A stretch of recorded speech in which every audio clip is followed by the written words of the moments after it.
wabarakatuh. Selamat siang anak-anak. Siang. Bagaimana kabarnya hari ini? Alhamdulillah sehat walafiat. Alhamdulillah kita masih diberi kesehatan sehingga kita dapat melakukan pembelajaran di kelas hari ini dengan baik. Oke, sebelum kita memulai pelajaran, alhamdulillah kita membaca basmalah terlebih dahulu. Bismillahirrahmanirrahim. Baik, terima kasih. Untuk cek kehadiran, apakah hari ini ada nggak masuk? Masuk semua ya? Masuk semua. Alhamdulillah. Oke, siang ini apakah masih semangat? Masih. Oh, tapi kok loyo? Ayo. Oke, jadi saya punya sedikit intermezzo kayaknya ini. Nah, jadi intermezzonya nanti ini. Kalau saya bilang tepuk 1, kalian ikut tepukan. Tepuk 2, tepuk 3, tepuk 4. Nah, ini diperhatikan, hati-hati karena tepuk 4 ini beda ya. Tepuk 4, 2 kiri, 2 kanan. Gitu, bisa? Bisa. Oke, kita ulangi lagi. Tepuk 1, tepuk 2, tepuk 3, tepuk 4, tepuk 5, 3 kali tepuk 5. Oke, kita akan semua. Terima kasih. Apakah sudah semangat? Sudah. Ya? Oke. Jadi hari ini kita membahas mengenai berita. Di sini ada yang sudah pernah membaca berita? Pernah sudah. Di mana membacanya? Di televisi. Di televisi? Iya. Oke, bisa. Nah, biasanya berita yang bisa dibaca itu di mana kira-kira? Yang hanya bisa dibaca? Koran. Nah, kemudian di majalah, kemudian di majalah dinding sekolah. Ada berita ya di situ. Oh, Sudah iya. pernah membaca majalah dindingnya? Sudah. Sudah, oke. Kemudian di sini ada yang pernah mendengarkan berita. Jadi beritanya itu hanya bisa didengar. Pernah? Pernah. Di mana tuh? Radio. Oke, di radio. Nah, biasanya kalau kita bepergian, kemudian naik mobil, nah itu kan di mobil kan ada radionya. Nah, di situ biasanya kita mendengarkan radio. Karena kayaknya sudah jarang ya radio kalau di rumah-rumah. Itu. Kemudian ada nggak yang pernah membaca sekaligus mendengarkan? Jadi beritanya itu bisa dilihat dan didengar. Pernah? Di mana? Di televisi. Oke, di televisi. Selain di televisi, bisa juga di handphone atau bisa di laptop. Karena banyak ya sekarang aplikasi untuk akses berita, baik dari YouTube atau dari web-web yang di Google itu juga banyak.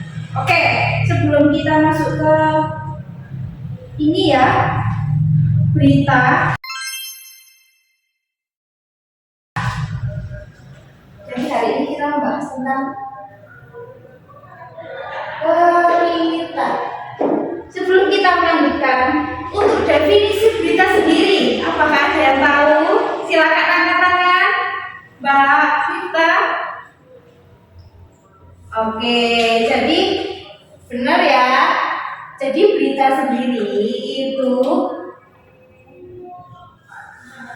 teks yang berisi peristiwa yang terjadi di seluruh dunia. Jadi berita ini bisa membahas apapun, bisa dalam negeri, bisa luar negeri, atau bahkan di dalam kota sendiri. Dan untuk topiknya sendiri juga beragam, macam-macam, bisa apa aja, bisa bencana alam, atau bisa mengenai berita politik, atau berita apa lagi, banyak ya, pencurian, atau berita apa lagi, ada yang bisa menyebutkan lagi contohnya? Tawuran, bisa. Seperti itu. Nah, jadi untuk definisinya sendiri, berita teks yang berisi segala peristiwa yang terjadi di seluruh dunia. Nah, untuk media penyebarannya seperti yang sudah saya tanyakan tadi ya di awal. Jadi untuk media penyebarannya, jadi di sini kita membahas yang kedua tentang media penyebaran berita.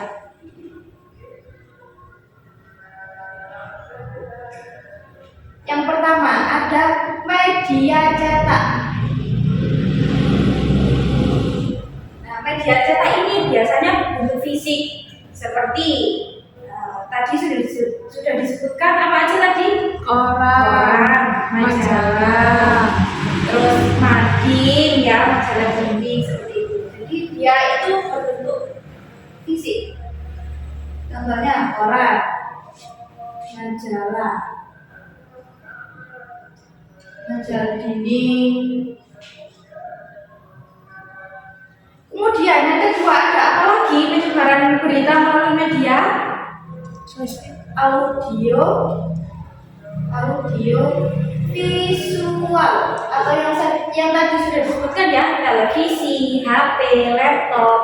Nah, itu adalah penyebaran berita melalui media audio visual. Audio visual itu bisa dilihat dan didengar. Jadi contohnya ada TV, HP, dan laptop. Nah, sampai sini apakah ada yang ditanyakan? tidak. Jelas ya untuk definisi dan media penyebaran berita.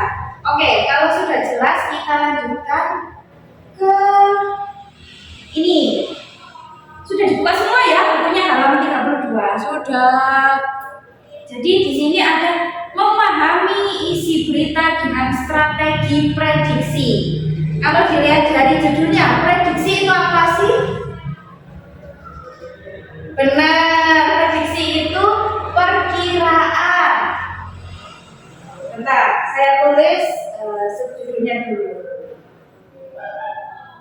Memahami isi berita dengan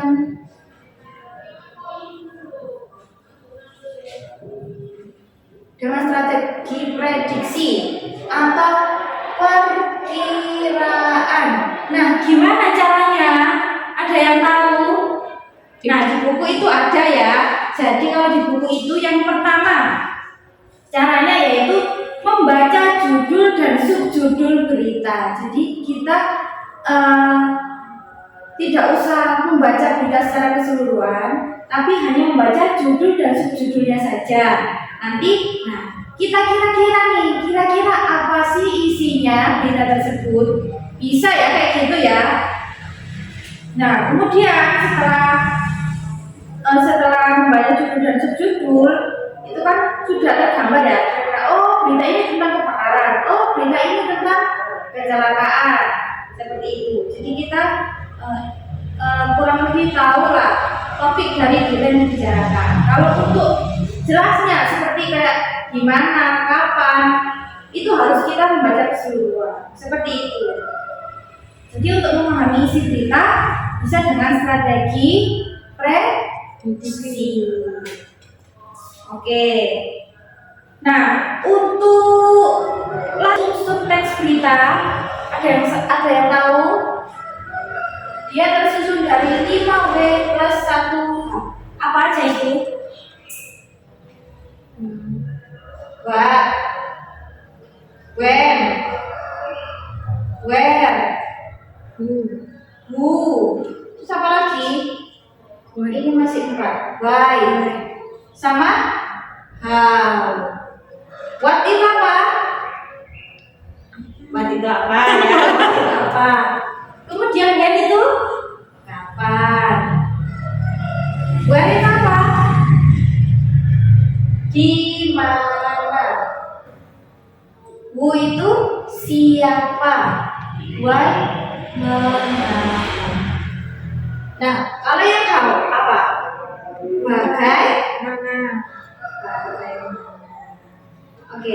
Nah, di sini ada Simba. A itu apa? Di mana? kapan, sim. Siapa? Sim M. Mengapa? Dan bagaimana. Nah, dari situ kita bisa disingkat adik Simba. Isinya apa, di mana, kapan, siapa, mengapa, dan bagaimana. Nah ini untuk lagunya. Oke, sudah siap bernyanyi semuanya? Siap. Oke, jadi lagunya gini. Ayo kita belajar mencari unsur kita, gunakan adik Simba sebagai rumusnya. Susun kalimat tanya, lalu cari jawabnya. Itu semua unsur-unsur berita. Apa peristiwanya, di manakah tempatnya, kapankah waktunya, siapakah orangnya, mengapa alasannya, bagaimana prosesnya.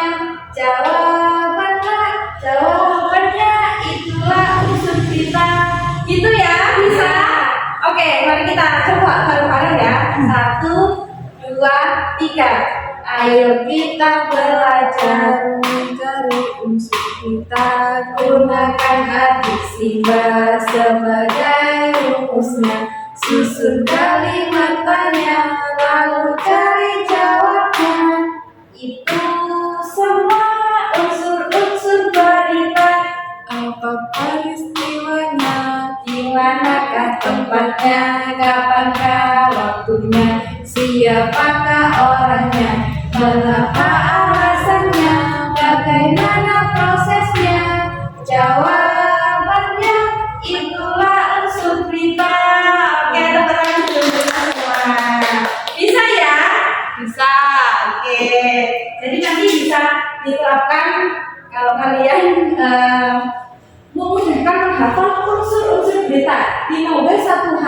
Susah nih 5W1H apa aja ya?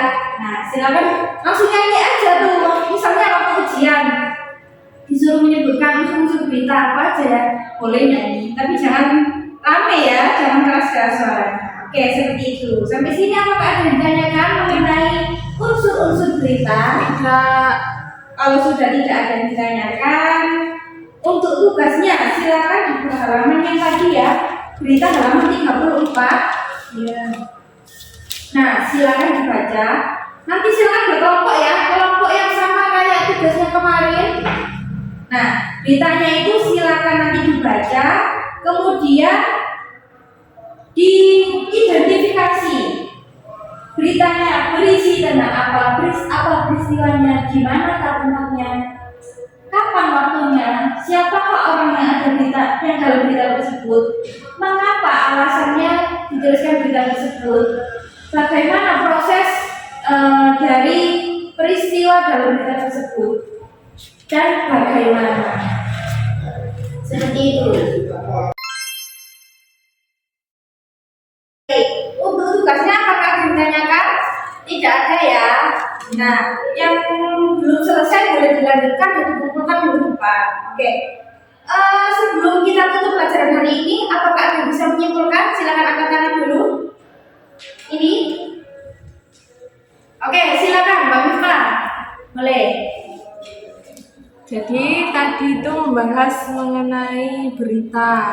Ya. Berita itu tentang teks yang berisi peristiwa yang terjadi di seluruh dunia. Ya, benar. Terus media penyebaran berita itu ada dua, yaitu media cetak, kemudian audio visual. Kalau media cetak itu ada koran, majalah, terus Nadine. Kalau audio visual itu ada TV, HP, komputer atau laptop.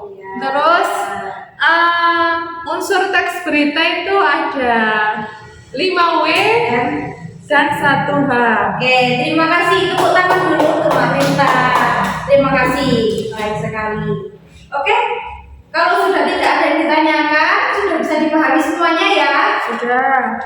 Oke, kurang lebihnya mohon maaf. Saya akhiri. Wassalamualaikum warahmatullahi wabarakatuh. Waalaikumsalam warahmatullahi wabarakatuh.